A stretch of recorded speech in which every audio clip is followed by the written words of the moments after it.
Bonjour à toutes et bonjour à tous, justicier coréen et cuisinier new-yorkais, bienvenue dans ce nouveau numéro de Originals, l'émission qui saute de plateforme en plateforme. Moi c'est Romain et à mes côtés, comme chaque semaine, je retrouve notre cordon bleu préféré,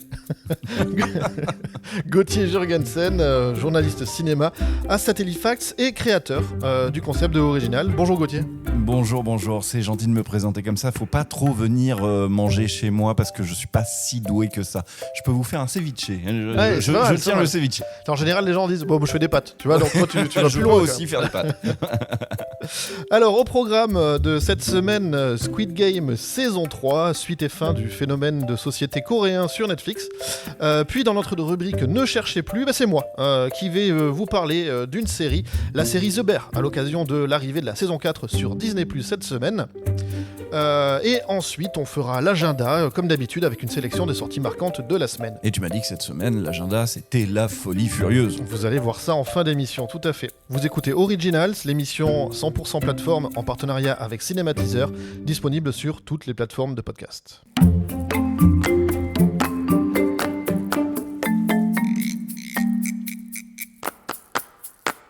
On l'a dit, cette semaine, le gros plan, il est sur Squid Game saison 3. C'est la fin d'un cycle, la fin de la série événement Squid Game qui avait retourné les amateurs de séries dans le monde entier avec ses jeux cruels et sans pitié, une sorte de satire sociale sur des corps de jeux pour milliardaires en mal d'émotion et de divertissement. Qu'est-ce que tu crois ? Je veux gagner.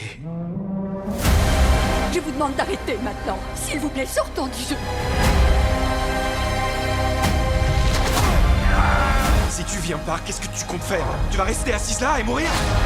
Il faut qu'on survive tous les trois, Johnny. Je te jure que je vais t'aider. 4, 3, 2.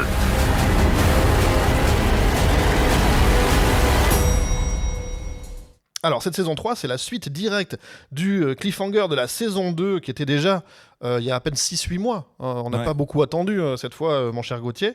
Et on avait laissé Gi-hoon déterminé, encore une fois, à démanteler absolument l'organisation derrière les jeux, et notamment de ce frontman qui se faisait passer pour un candidat. Et ça se finissait pas super bien, la saison 2. Non, ça se finissait pas très bien, mais ça se finissait en même temps sur un truc qui était un petit peu logique. Je pense qu'on peut spoiler maintenant. La saison 2, elle est en ligne depuis longtemps. La saison 2, il n'y a pas de problème. Ouais. On va éviter de faire trop de choses sur la saison 3. Mais disons que la saison 2, elle était satisfaisante parce qu'elle se terminait sur un cliffhanger qui était assez logique. C'est quand même pendant toute la saison 1 et pendant la plus grosse partie de la saison 2, on a passé beaucoup de moments à se demander pourquoi ils ne se rebellaient pas. Ces joueurs, parce qu'ils sont quand même des centaines et ils sont tenus à la pointe du fusil par une poignée de gardes. Mais donc on s'est demandé pendant ces 2 saisons quelle était la possibilité de se rebeller, de se retourner contre l'agresseur, et finalement est-ce qu'il n'y aurait pas une meilleure chance de survie en faisant ça qu'en participant au jeu, quoi.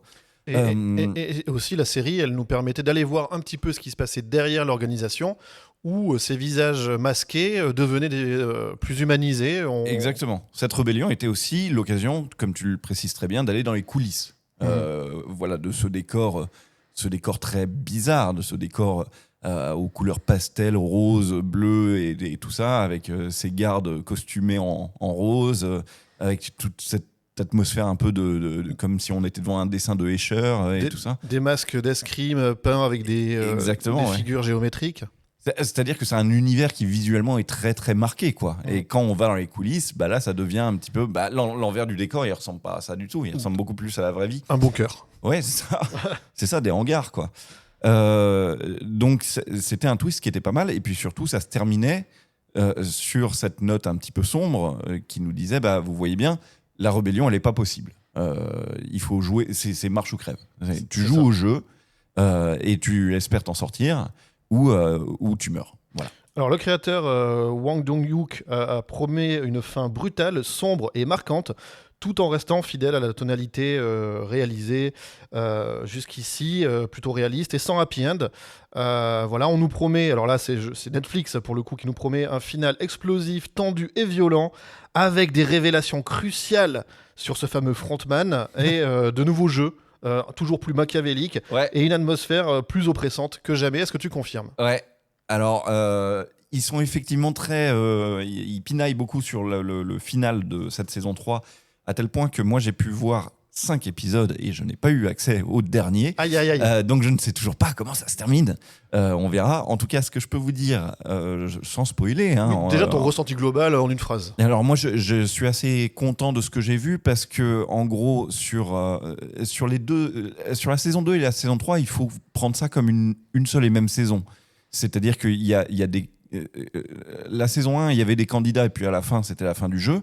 La saison 2, il y a de nouveaux candidats et à la fin, c'est la moitié du jeu. Donc il faut la saison 3 pour voir la deuxième moitié du jeu. Oui, ça s'appelle saison 3, mais ça pourrait être saison 2, partie 2. Voilà, c'est ça. C'est du marketing. Exactement. C'est comme ce qu'on a vu sur The Last of Us. La saison 2, on sent bien qu'elle est terminée, mais que ça n'est pas fini. Il nous faut une deuxième partie. Donc ce qui m'a plu, c'est que comme on est dans la deuxième partie de ce jeu, il ne reste plus que les personnages intéressants. Ah oui, cette scène d'exposition à la con, Voilà. directement, on va dans le cœur de la meule. Exactement. Et tous les personnages qui sont encore là sont des personnages qu'on a beaucoup pris le temps de te présenter. Donc il y a beaucoup d'enjeux sur chacun d'entre eux. Donc beaucoup plus facile d'entrer dans cette saison 3 que d'entrer dans la saison 2. Mais il faut quand même être parti de la saison 2. Il faut l'avoir vu en entier pour comprendre quoi que ce soit à la saison 3. Oui, on peut pas commencer là. Non, c'est pas possible. C'est pas possible. Est-ce que tu trouves que la série a conservé sa portée critique, notamment sur les inégalités sociales, ou est-ce que le divertissement a un peu pris le pas ? Ouais, non, c'est bien, c'est plein de tranches de société. Ce que faisait déjà très très bien la saison 1, mais oui, il creuse effectivement dans cette direction. Ils ont installé un système de vote entre candidats, entre chaque jeu, pour savoir s'ils veulent continuer à poursuivre l'aventure. Et il se trouve que de jeu en jeu, ils répondent majoritairement « oui, on veut continuer l'aventure ». Et c'est marrant parce que quand tu regardes les différents personnages qu'ils ont écrits et qu'ils ont créés et qu'ils ont élaborés, tu te dis « pour ce personnage-là, j'aurais pas envie de continuer ». Mais au regard de tel autre personnage, j'ai pas d'autre choix que de continuer et tout ça. Donc, comme ces personnages sont assez bien écrits, assez bien pensés, on finit par comprendre pourquoi ils vont au bout de ce truc, alors qu'à chaque jeu, ils ont 90% de chances d'y rester, quoi. Ça, c'est assez bien pensé, c'est assez bien écrit. Autre chose qui est très très bien écrite, et ça, je veux vraiment insister dessus parce que c'est trop cool dans cette saison 3 en particulier, c'est qu'il y a des nouveaux jeux et que les nouveaux jeux sont assez radicaux et géniaux, quoi. Il y a un cache-cache sanglant. Il y a la corde à sauter la plus géniale du monde. Enfin, tout ça est très très bien pensé. Ouais, c'est très cool. Justement, c'était une de mes questions, à savoir si justement arrive-t-on encore à surprendre au bout de 3 saisons sur les jeux. Donc la réponse est oui. La réponse est oui, avec un petit côté destination finale. C'est-à-dire que tu as compris le truc. Mais tu viens un peu pour ça. D'où est-ce que ça va venir ? Ouais, c'est ça. C'est ça.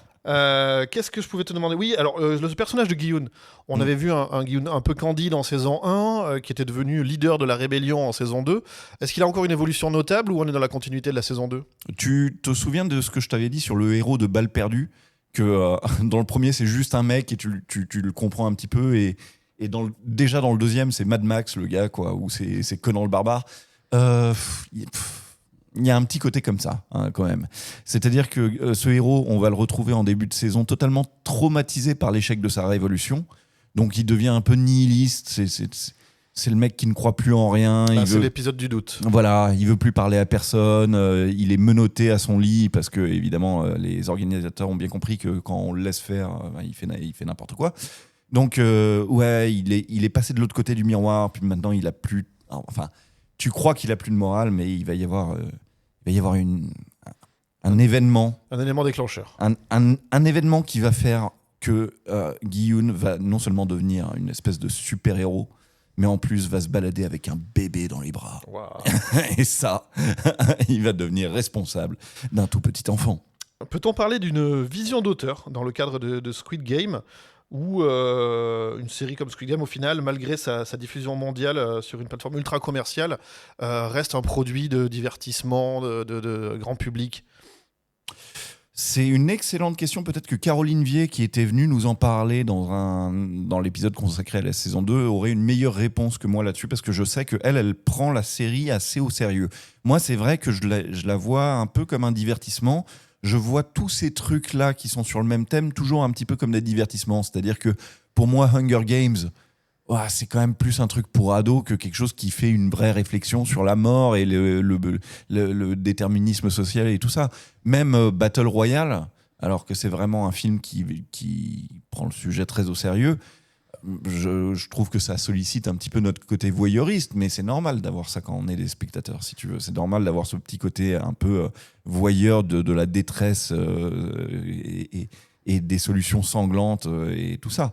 C'est une des raisons du succès pour toi de la série, cette espèce de fascination morbide pour les personnages? Honnêtement, je crois que ça serait se mentir de penser le contraire. Je pense que ces trucs-là ont toujours du succès parce qu'on aime bien voir des jeux de la mort, quoi. On est un peu... C'est con à dire, hein, mais... La course au danger, je crois. Ouais. Squid Game, c'est un peu nos gladiateurs d'aujourd'hui. Ouais, tu Running vois. Man. En tout cas, c'est présenté comme ça pour les milliardaires qui sont dans l'ombre. Exactement. Et qui Mais regardent ces boucheries. C'est quand même ni plus ni moins ce qui nous reste des jeux du cirque. Hein. On n'a plus le droit de les faire en vrai, alors on se les fait sur Netflix, tu vois. Donc moi, je pense qu'il y a un petit côté comme ça. Et il faut quand même mettre au crédit de Squid Game que c'est ça le programme, mais c'est ça extrêmement bien fait.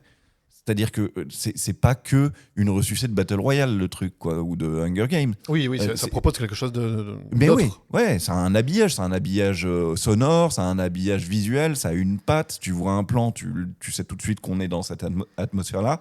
Ce que je pourrais reprocher à cette saison 3, mais que je reprochais déjà un petit peu à la saison 2, c'est qu'il y a un montage alterné entre ce qui se passe à l'intérieur du jeu et ce qui se passe à l'extérieur, parce qu'il y a des enquêteurs qui essayent de retrouver l'île où ça se passe et de sauver les joueurs, quoi. Tout le côté enquête à l'extérieur du jeu, j'entends que c'est là un petit peu pour faire des respirations, mais à chaque fois qu'on ressort du jeu, je suis là genre... ça ne m'intéresse pas, je voudrais rester dans le jeu, quoi. Surtout qu'il n'y a que 6 épisodes. Ouais. C'est un bon format pour toi ou c'est peut-être un peu court?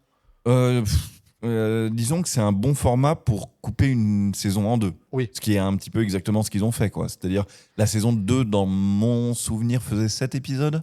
Ouais, un truc comme ça. 6 ou 7, voilà. Et celle-là en fait 6.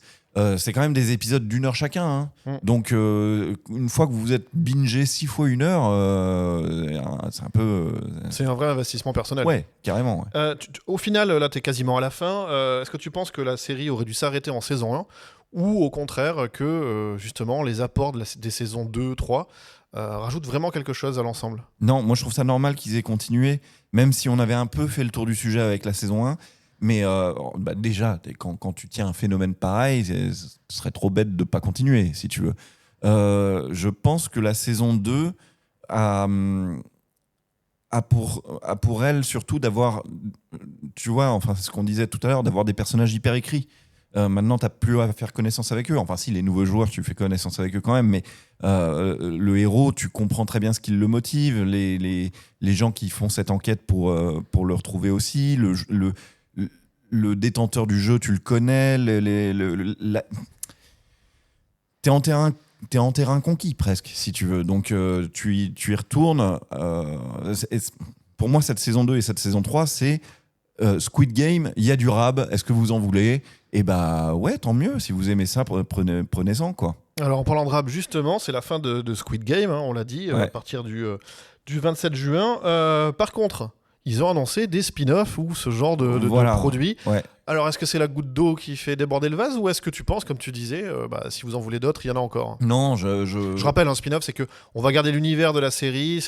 Ça sera plus les mêmes personnages. Et ça se passera peut-être avant, puisque là, a priori, il va y avoir du changement dans l'organisation. Ouais. Non, ça me paraît complètement naturel. Et de toute façon, enfin, c'est un truc que je me disais en regardant ces épisodes hier, c'est que Squid Game, c'est un truc que tu peux compléter. Effectivement, tu peux dire l'histoire s'arrête là, mais c'est un phénomène culturel au fait. Donc tu peux plus mettre un point final. C'est absurde, tu vois. C'est comme Star Wars. On peut plus finir Star Wars maintenant, c'est terminé. C'est un truc qui a des fans, qui a des conventions de fans. Il y en a qui ont essayé. Ouais, non, mais c'est ça, c'est ça. Mais c'est des histoires auxquelles tu peux plus mettre un point final. Comme c'est un phénomène culturel, les gens le récupèrent et lui donnent des suites. Tu vois, on aime beaucoup dire qu'il y a des choses qui sont canons et des choses qui ne sont pas canons. Ça veut dire qu'ils sont dans l'univers ou pas dans l'univers, qui sont acceptés, brevetés. Officiels. Voilà, qui sont officiels. Moi, je trouve qu'on s'en fout un peu. Tu vois, même si on met un point final à Squid Game aujourd'hui, tu sais qu'il va y avoir des fan-films qui vont apparaître sur Internet. Des escape games. Des cosplays dans tous les sens et tout ça. Donc non, je trouve ça normal qu'il y ait des spin-offs. Je m'y intéresserai modérément parce qu'au bout d'un moment, il faut que j'accepte que moi, je ne suis pas un fan particulièrement de Squid Game. J'aime bien ça, mais enfin bon, je garderai un œil, bien sûr, sur toute la culture qui va découler de ces 3 saisons. Alors, en général, je te demande à la fin, toujours, on conseille à qui ? Là, évidemment, on est sur une saison 3. C'est un phénomène, comme tu l'as dit, de société. Une des séries, si ce n'est la série la plus vue. Je crois que Wednesday l'a peut-être dépassé. Et encore, je ne suis pas sûr. En tout cas, c'est une des séries les plus à succès de la plateforme Netflix. Autre question, c'est comment tu arriverais à convaincre quelqu'un qui ne s'est pas encore lancé dedans de tenter l'aventure Squid Game ? Alors déjà... Imaginez, alors, je vis dans une sphère particulière, moi les gens autour de moi sont assez bien renseignés sur tout ça, mais imaginez que je tombe sur quelqu'un et que je lui dise « Est-ce que tu as regardé la saison 3 de Squid Game ?» et qu'il me réponde « De quoi ?» Là je lui dirais « Attends, t'as vécu sous quel rocher là ? C'est pas possible quoi. » Quelqu'un qui se serait pas du tout laissé tenter par Squid Game depuis la première saison, j'aurais envie de lui dire, écoute, mon gars, c'est un peu comme quand il y a une finale de Coupe du Monde de football. C'est pas ma came du tout, je suis aucun des matchs, mais quand il y a un événement culturel comme ça, quand même, avec mon fiston, on se met devant, histoire de pas être totalement largué. Là, quelqu'un qui regarde pas du tout Squid Game, même pas la saison 1, je lui dirais, écoute, jette un œil à 2-3 épisodes quand même, comme je l'ai fait pour Game of Thrones. Game of Thrones, ça m'intéressait pas du tout, mais quand même, je me suis fadé la première saison, juste pour savoir de quoi on parlait, en gros, pour pas être totalement lourdé devant une machine à café ou un truc comme ça, tu vois. Donc, non, si vous connaissez pas Squid Game, là, faites-vous au moins quelques épisodes de la saison 1, c'est pas possible. En revanche, je me disais aussi, en regardant la saison 2 et la saison 3, je ne sais pas à quel point, on n'a pas les chiffres, hein, donc il faudrait demander ça à des gens de Netflix, mais à quel point ça a suivi. Parce qu'on sait que la saison 1, c'était vraiment un événement culturel de ouf. Et la saison 2, j'ai déjà rencontré dans mon entourage plein de gens qui m'ont dit « Ah bon, elle est sortie ?» ou « Ah ouais, je ne l'ai pas encore regardée » ou des trucs comme ça. Donc manifestement, il y a eu quand même un décrochage après Il y a eu un décrochage, ouais. Ouais, après la saison 1. Et si je voulais faire un tout petit reproche aussi à la saison 3, mais à Squid Game de manière générale, voilà, je pense que c'est un reproche un peu culturel. Je pense que les récits audiovisuels sud-coréens se prêtent au jeu, mais moi j'ai un peu du mal. Je trouve ça, entre les scènes cruelles, je trouve ça un poil trop mélo. Ça discute un peu, ça se supplie un peu trop les uns des autres d'arrêter le jeu, ça parle un peu trop de oui mais j'ai une petite sœur à l'extérieur pour qui j'aimerais il y a un moment où tu as envie de dire les gars arrêtez de jouer la montre, on est devant un jeu cruel, on le sait et on vient pour ça.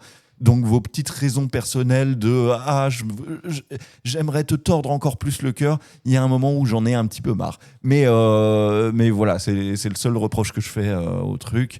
Et sinon, si vous avez aimé Squid Game, continuez. Et il me tarde de voir comment ça va se terminer, en tout cas. Merci beaucoup Gauthier. Je rappelle donc que Squid Game est disponible depuis aujourd'hui, ce vendredi, sur Netflix. Comme disent les Québécois, le jeu du calamar. Ça s'appelle vraiment comme ça ? Non, mais j'imagine. Et je te propose de laisser maintenant Guillaume et ses jeux sadiques pour la cuisine d'un nouveau restaurant. C'est la chronique Ne cherchez plus.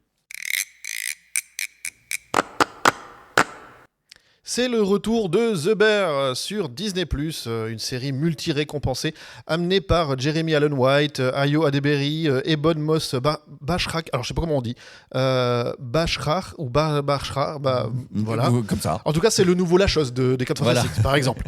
Et John Berntal, qu'est-ce qu'on peut en dire? Alors, c'est quoi The Bear? Bah oui, et cette semaine, c'est toi qui nous en parles. Exactement. C'est ta reco. Alors déjà, c'est pas une série sur les ours. Non, voilà. il n'y a pas d'ours là. Non, c'est une série dramatique lancée en 2022 par Christopher Storer et qui a pour décor les cuisines d'une sandwicherie familiale populaire de New York. Si je te disais que je voulais ouvrir un restaurant. Ce genre de business, c'est sans pitié, c'est exigeant, mais je m'y connais. Ce serait pas un resto comme les autres. Et comment est-ce qu'on l'appellerait ce resto? C'est quoi ça? Les non négociables. Dans les grands restos, c'est comme ça que ça marche. Repousser ses limites, faire preuve de passion et de créativité. Simulation collaborative, n'importe quoi. C'est une liste de non négociables. Je sens une pointe de sarcasme. Non, c'est pas du sarcasme. Alors voilà, effectivement, ce n'est pas qu'une série non plus sur la cuisine. C'est The Bear, c'est quoi? C'est une plongée brute et viscérale dans le chaos du deuil, du perfectionnisme et de la reconstruction qui peut justement survenir derrière. Chaque épisode est tendu comme un service en pleine crise, porté par une mise en scène vraiment nerveuse et un montage millimétré avec des performances bouleversantes, notamment celle de Jeremy Allen White. C'est une œuvre que moi je pourrais considérer comme rare, à la fois frénétique et profondément humaine, qui parle aussi bien de famille que d'art, que d'oppression toxique, que du poids des systèmes sociaux, de burn-out et de seconde chance. Et en bonus, ça donne faim. Ce qu'on peut en dire, voilà, déjà, ça parle de quoi? Parce que là, je t'en parle au global, mais je t'ai pas dit exactement de quoi ça cause.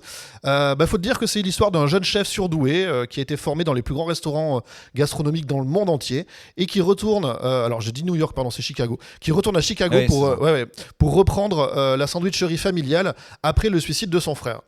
Et donc il échoue dans une cuisine complètement chaotique et il tente de transformer l'établissement tout en affrontant tous les lourds traumas personnels que lui a pu accumuler tout au long de sa vie, que ce soit du côté familial que du côté de la formation et du monde de la cuisine au global. Alors comment on sort du schéma de...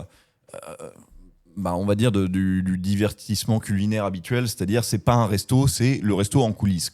C'est pas que ça, The Bear. Non, c'est pas que ça. Déjà, en termes de réalisation, je trouve qu'il y a vraiment des parallèles à faire avec le réalisateur de la série Adolescence, qui avait lui-même fait un film sur la cuisine.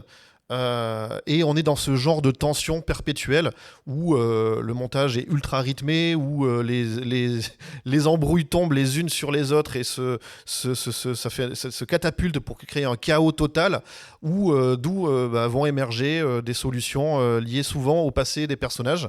Donc c'est aussi de l'écriture de personnages et d'un clan, d'une famille recomposée. Donc ce frère absolument charismatique et absent puisqu'il s'est suicidé, qui est joué par John Berntal et qu'on voit régulièrement. C'est des flashbacks évidemment, et où on apprend petit à petit pourquoi, quand, comment il en est arrivé là. Une famille complètement dysfonctionnelle avec une maman très malade qui est jouée par Jamie Lee Curtis qui fait une petite apparition. Parce que voilà, il y a aussi des personnages cultes qui arrivent juste pour ponctuer. On a Bob Odenkirk en beau-père affreux. On a Olivia Colman en mentor de cuisine qui montre qu'il y a d'autres procédés de progrès que l'oppression et le fait de l'élébrimade. Olivia Colman qui avait eu un Oscar de la meilleure actrice pour La Favorite en 2019, il me semble. Ouais, carrément. Et donc voilà, on a Jeremy Allen White, on l'a dit, maintenant, il est parmi ces artistes ultra bankable de sa génération. C'est lui qui va jouer Bruce Springsteen dans le nouveau biopic qui sort. Absolument, j'ai vu la bande-annonce. Voilà, on l'avait vu dans le film sur le catch dont tu parlais la semaine dernière pour The Waterfront. Exactement, ouais. Et voilà, lui, c'est le personnage principal. The Iron Claw, voilà. The Iron Claw, tout à fait. Il joue Carmen, c'est un nom masculin pour le coup. Carmen, il s'appelle Carmi plutôt, qui est donc un chef, imagine, de grands palaces, de cuisine étoilée, de restaurants ultra huppés, et qui échoue dans une sandwicherie de Chicago qui sert de la bouffe à des ouvriers entre midi et deux, quoi. De la street food, quoi, presque. Complètement. Et voilà, on a ces personnages-là, on a une sœur qui donne de l'argent dans le resto mais qui va petit à petit s'investir dedans, le cousin qu'on appelle le cousin. T'apprends à la fin de la saison 2 qu'en fait c'est pas un cousin, c'est juste un pote. Ouais. Mais il est là depuis le début. D'accord. Qui est qui est un mec qui a pas de bol dans la vie et qui déchire le cœur, parce qu'au début on le prend vraiment pour une espèce d'énorme, excusez-moi du terme, un énorme connard, et au fur et à mesure on s'aperçoit qu'on a peut-être été mené par le bout du nez, justement induit en erreur. Voilà, il y a des histoires vraiment touchantes et qui vont faire appel à pas mal de personnages issus de plein d'origines différentes et de diverses générations aussi, et c'est ce mélange là qui va permettre d'avoir un propos derrière, qui est celui, comme je pouvais le dire au début, de la rédemption, de l'acceptation de ses propres défauts et comment le vivre ensemble. Alors on avait évoqué une fois The Bear en parlant quand je parlais de la série médicale de Pitt, parce que je disais que je m'intéressais donc récemment à ces séries médicales et que je pensais que les gens y trouvaient la satisfaction de voir des situations d'extrême urgence être réglé par des gens qui gèrent le stress peut-être mieux que nous. Alors, est-ce qu'il y a un peu de ça dans The Bear, quoi? C'est le coup de feu en cuisine et j'ai envie de te dire qu'il y a les deux, mais il y a aussi souvent le fait que ça ne fonctionne pas.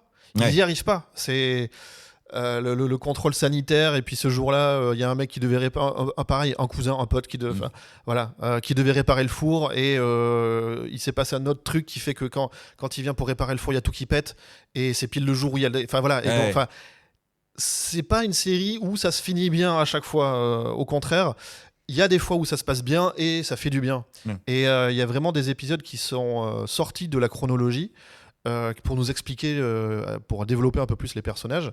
Et il y a notamment un dîner de famille qui se passe juste avant le départ du héros pour ses écoles de cuisine, donc il remonte vraiment en arrière dans le temps, qui est quelque chose d'assez bluffant quand on a eu soi-même la malchance de pouvoir voir les désagréments des repas de famille et des tensions accumulées à travers des générations qui explosent toutes, et où il y a tout qui se déballe et qui éclate autour d'un repas de Thanksgiving, en l'occurrence.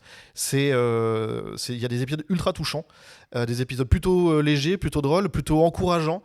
On en sort, on passe par toutes les étapes de toutes les émotions qu'on peut ressentir. Le seul point commun entre toutes les personnes et tous les épisodes, c'est qu'on en ressort avec, j'ai envie de dire, le maillot mouillé, tellement qu'on a transpiré, qu'on était tenu en haleine par le programme. C'est pas pour rien que la série fait partie des plus récompensées de ces dernières années, avec Succession en l'occurrence. On est à 21 Emmy Awards. 21 Emmy Awards, 4 Golden Globes, et à chaque fois parmi les plus grandes catégories, donc réal, écriture, interprétation, supporting, rôle secondaire, que ce soit pour les artistes masculins ou féminins, meilleur épisode, donc on est sur une série qui est quand même un peu dans les incontournables de ce qui se fait en ce moment. Si vous vous dites que les séries culinaires c'est pas votre truc, c'est un petit peu comme dont tu parlais sur The Pitt, c'est que ça raconte aussi autre chose, et que là c'est juste un cadre, même si c'est vrai que la logique du dépassement de soi se fait à travers cette science et ce métier à tous les niveaux, que ce soit du plongeur au pâtissier un peu artiste, au cuisinier donc il y a tous les personnages existent, quoi. Voilà, il y a un vrai maillage. Il y a vraiment quelque chose de très très bien foutu. Et il faut s'attendre à quoi pour cette saison 4 alors? Le dernier épisode s'arrêtait sur un point d'orgue. C'est pas un climax, vraiment, c'était un point d'orgue, puisque, alors, je sais pas si je peux spoil ça, parce que ça, mine de rien, ça permet de voir qu'on évolue. C'est qu'à un moment, cette sandwicherie-là, on a beau être attaché au souvenir du grand frère et de ce qu'elle pouvait représenter comme investissement familial, etc., c'était pas sauvable. Donc les personnages ont essayé pendant 2 saisons, et ils sont arrivés à certaines demi-victoires, etc. Mais là, ça devient trop compliqué. Et contre toute entente, on garde les mêmes, mais on ouvre un vrai grand restaurant. Et plus une sandwicherie. Voilà. Donc voir comment ça va être reçu dans le quartier, et voir si c'est au même endroit, et comment les gens vont peut-être assez évoluer ou refuser d'évoluer. Ça va être tous les enjeux de cette nouvelle saison. Donc une nouvelle aventure professionnelle pour les personnages principaux de la série. Tout à fait. Et il faudra quand même un jour que quelqu'un m'explique pourquoi la restauration, les hôpitaux Et les familles riches, ça fait de la bonne télévision. Je comprends pas. Mais en tout cas, bon, bah voilà, si tu regardes M6, il n'y a plus que des émissions culinaires maintenant. Et Top Chef, il y a tout ça, Ouais, carrément. Ouais. Et puis les séries médicales, on les compte plus. Et puis les gens riches, ça fait Succession, ça fait Dallas, ça fait l'ensemble des séries que les gens aiment suivre. Écoute, parlons-en, peut-être que des sociologues de la pop culture nous écoutent. Et à ce moment-là, on les recevra au micro avec plaisir en saison 2. Exactement. Bah écoute, merci beaucoup pour cette recommandation, Menro. On va pouvoir passer donc... c'est encore toi qui va nous faire... mais j'espère que tu vas rebondir. Mais bien sûr, ça va être l'agenda des sorties de la semaine.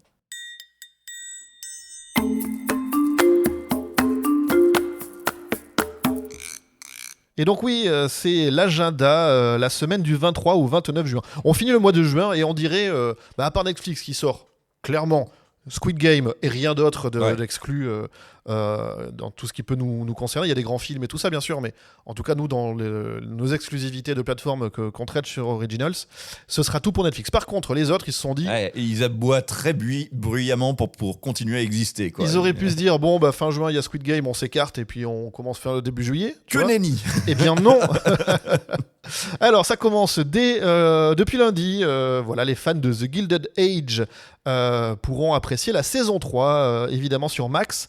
8 épisodes. Alors si tu apprécies les drames de salon historiques à la Downton Abbey, où chaque mot et chaque costume en dit beaucoup. La 3e saison livre du lourd. Ambiance, romance, société, scandale. Le tout avec un savant dosage d'érudition et de raffinement visuel. Qu'est-ce que c'est The Gilded Age, tu vas me demander, Gauthier? Je suis sûr que c'est encore une famille riche. Alors, New York, 1882. Ouh. Marianne Brooke, une jeune femme orpheline issue d'un milieu conservateur, emménage chez de riches tantes dans le très huppé quartier de la 5e avenue. Voilà, donc voilà. De la bonne télé. Elle découvre une société fracturée entre les vieilles familles et l'aristocratie américaine et les nouveaux riches comme les Russell, des industriels ambitieux, prêts à tout pour s'imposer dans les cercles les plus fermés. C'est le même créateur que Downton Abbey. Oui. Bien sûr. Voilà, donc si vous êtes fan de The Gilded Age, nouvelle saison, 8 épisodes, voilà, vous pouvez binger ça depuis lundi. Mais oui, moi je suis d'accord, c'est fascinant les riches. Hein. Si on pouvait en regarder des vrais toute la journée, exister comme ça, on se dirait, waouh, un jour j'aurai plein d'argent comme ça aussi. Depuis mercredi, une nouveauté chez nos amis de Disney+, puisque arrive la nouvelle série du Marvel Cinematic Universe. Ah oui. Cette fois, on parle de Iron Heart. Alors, c'est la saison 1, 6 épisodes, livrés en 3 épisodes cette semaine et 3 épisodes le 1er juillet. Nouveau format d'envoi. Je pense que Andor a eu du succès, puisque Andor était livré les épisodes 3 par 3, comme ça. Donc, est-ce que Iron Heart, déjà, ça te parle un petit peu ou pas du tout? C'est qui le gars? C'est une nana. Ah, c'est une nana, pardon. C'est une nana. C'est la suite directe de Black Panther, Wakanda Forever, figure-toi. D'accord. On y avait découvert Riri Williams, donc une jeune étudiante du MIT qui avait endossé une armure qui avait été faite par Tony Stark pour aider le Wakanda, etc., etc. J'ai un peu oublié. Et bien là, elle rentre à Chicago pour créer sa propre armure qui va essayer de rivaliser avec celle de Tony Stark. Et lorsqu'elle croise la route de Parker Robbins, alias The Hood, on va avoir droit à un affrontement où l'une va aller du côté scientifique avec une armure robotisée et l'autre, en fait, il a des pouvoirs magiques. Donc c'est la magie, la science contre la magie. Contre la magie, c'est ça le pitch. Voilà, sur fond de quartier populaire de Chicago, etc., etc., malgré une étudiante qui est au MIT. Donc. Alors, moi, j'alerte sur un petit truc, c'est que pour le MCU, c'est que moi, c'est mon boulot de garder le fil et donc de continuer à regarder ces contenus-là. Là, j'avoue que même moi, ils sont en train de me perdre. En fait, on est dans les derniers projets qui avaient déjà été amorcés et entamés et sur lesquels on n'est pas revenu. Il y en a beaucoup qui ont été annulés. Là, on est sur la fin de ce cycle qui fait suite à Endgame et où on a Disney+ et les équipes du MCU, donc du Marvel Cinematic Universe, qui ont essayé de trouver des héros et héroïnes surtout remplaçants des héros emblématiques qui s'arrêtaient après Endgame. Et ça, c'est un petit constat d'échec, mine de rien. C'est pas un avis que j'émets là actuellement. Non. Les chiffres parlent pour eux-mêmes. Alors les chiffres d'une part, et ensuite ils ont fait une communication dessus. Le nouveau départ du nouveau MCU, ça commence avec les 4 Fantastiques. Ouais. C'est-à-dire, et Thunderbolts faisait un peu partie de ça.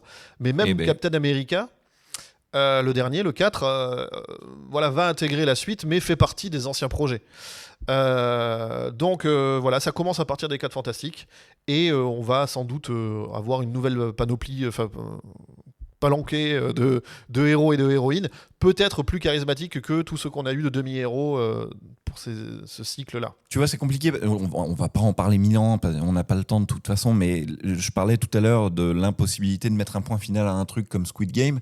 Là, pour le coup, je trouve que c'est un peu l'inverse, tu vois. Je trouve que Kevin Feige, qui chapeaute tout le MCU, là, il aurait peut-être dû prévoir un point final après Avengers 4, là, Avengers Endgame, pour dire, bon, voilà. On prendre une respiration de quelques années. Ouais, un truc comme ça. Parce que là, je m'y perds, tu vois.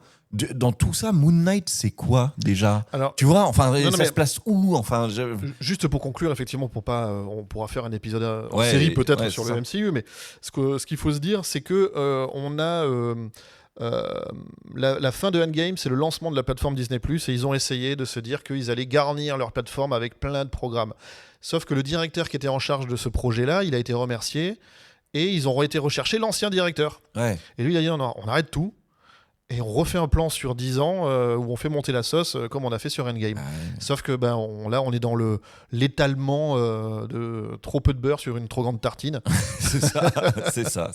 C'est trop. En tout cas, Ironheart, c'est quoi ? C'est une série qui est quand même plutôt teen et qui va plutôt s'adresser donc aux adolescents et aux adolescentes. Avec cette opposition, on l'a dit, technologie versus magie. Je pense qu'il faut laisser sa chance au produit. C'est une de celles qu'ils ont gardées, pourquoi pas. Oui, why not ? Mais enfin, bon, tu me dis quand même que c'est en gros un spin-off de Black Panther Wakanda Forever. Produit par Ryan Coogler. Wouh, c'est long shot quand même. On passe à la suite, puisque depuis hier jeudi, il est là, Gauthier. Il est là, mais il y a un mais. Il y a un mais quand même. Est-ce que cette fois, c'est vraiment la bonne ? Une bande-annonce sur Canal+, pour un programme qui devrait aller sur Paramount+, en priorité. Le mystère entoure toujours la saison 3 des Yellow Jackets. Mais qu'est-ce qui se passe avec Yellow Jackets ? Mais écoute, on ne sait pas trop, mais il y a eu des bandes-annonces officielles en français, en mode « ça arrive enfin », etc. 26 juin, donc voilà. Sauf que quand j'ai cherché pour préparer l'émission, mais il n'y a pas de communication. Donc il y a cette bande-annonce unique. Ok. Et il n'y a rien sur les plateformes. Des fois, on a sur nos plateformes toujours une petite sélection de ça arrive bientôt ou de découvrez ça parce qu'il y a le nouveau qui arrive. Là, il n'y a rien. Ça, c'est des trucs très très mystérieux et vraiment, j'aimerais bien qu'on soit un peu plus en contact avec les gens de la profession parce que tu vois, un truc comme ça, pour nous, c'est mystérieux, mais ça a forcément une raison. Oui, parce que ça avait été diffusé il y a quelques mois déjà aux États-Unis. C'est 10 épisodes. On rappelle un casting XXL. Sophie Thatcher, Jasmine Savoy Brown. Christina Ricci, elle est toujours là ? Christina Ricci, Ella Purnell, Melanie Lynskey, Juliette Lewis, Tony Cypress et Hilary Swank. Ah oui. Qui débarque dans la saison 3 en plus. Donc on rappelle, c'est une série sur 2 temporalités. Une en 96 où une équipe lycéenne de foot féminine s'écrase dans une forêt sauvage du nord de l'Ontario et elles doivent survivre pendant 19 mois. C'est un petit peu comme le cercle polaire. Le cercle des neiges. Le cercle des neiges. Et on retrouve celles qui ont survécu 25 ans plus tard, désormais adultes, qui tentent de reconstruire leur vie, mais avec toujours des secrets et quelque chose. Des séquelles qui les hantent encore entre le traumatisme personnel et le fantastique. Ouais, les enfants, on vous en a parlé en long, en large et en travers dans une émission. Il y a 92 épisodes, en gros. Allez la rechercher, et puis voilà. Qu'est-ce qu'on a ? Pareil, hier, on avait donc The Bear saison 4. On en a parlé tout à l'heure. Moi, je vous encourage à regarder les 3 premières saisons et d'enchaîner sur la 4e. Là, ce sera 10 épisodes et c'est sur Disney+ en France. Une autre série, alors voilà, ça c'est de l'inédit, ça sort aujourd'hui, ça s'appelle Smoke, c'est 9 épisodes et c'est sur Apple TV+. On est sur un thriller criminel, donc en 9 épisodes, créé par Dennis Lehane, l'auteur de Mystic River et de Shutter Island.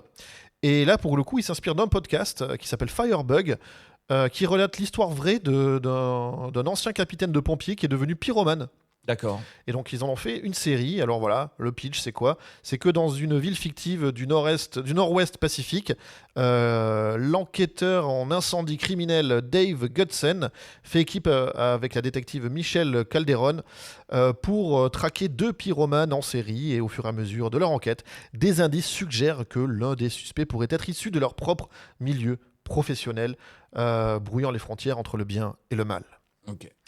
C'est avec Taron Egerton, Journey Smollett, et on retrouve au casting aussi Greg Kinnear, John Leguizamo. Enfin voilà, il y a du monde. On est chez Apple. Ouais. On est chez Apple. C'est une série. Je pensais que c'était un film. En fait, c'est une série en 9 épisodes. Aujourd'hui, changement de décor avec un thriller d'action américain. Et cette fois, c'est un film. Et c'est un film qui est sur Prime Video.